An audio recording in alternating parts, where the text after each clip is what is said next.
Philippines, His Excellency Benigno S. Aquino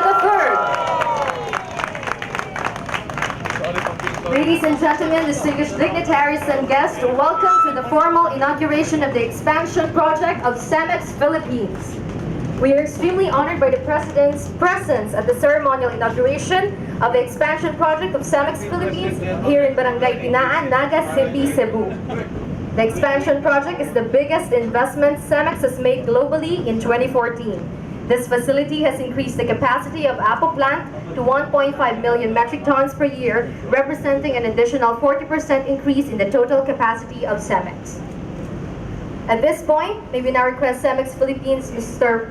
Pedro Jose Palomino Cali and CEMEX Asia President Mr. Joaquin Miguel Estrada Suarez to join His Excellency Benigno S. Aquino III in unveiling the expansion project marker.